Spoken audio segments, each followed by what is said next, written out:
Police गाड़ी रे थाना को आसिले मुह लुचाई बसी दुई जन युवती तापरे गाड़ी ओह्लाई थाना परिसर को पशुवा बेले सेमानक पछे पछे निजर सार्ट रे मुह ढांकी 3 जन युवक और जने वयस्क व्यक्ति पुलिस घेरा मध्य जाउछंती।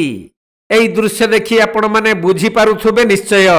आज्ञा हाँ, युवती माने हेले देह व्यवसायी आउ पछरे ए माने ग्राहक। देह खेल चलीथिबा बेले बलांगीर सहरर सुदपड़ा गैस गोदाम निकटरे सेक्स राकेट ठाब करिथिला बलांगीर टाउन थाना पुलिस। परे पुलिस टीम अचानक चढ़ाऊ करी 2 जन युवती और 4 जन ग्राहकों को थाना रे अटक रखिबा सह ए नेई अधिक खोलताड़ करुछंती।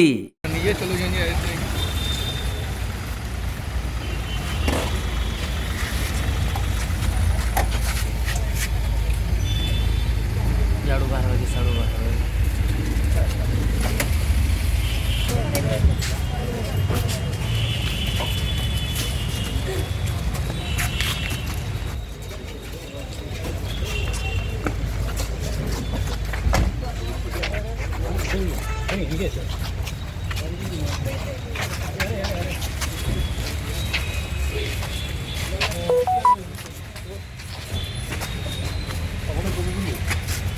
Balangir Pazhassi बरिहांक report Konark live.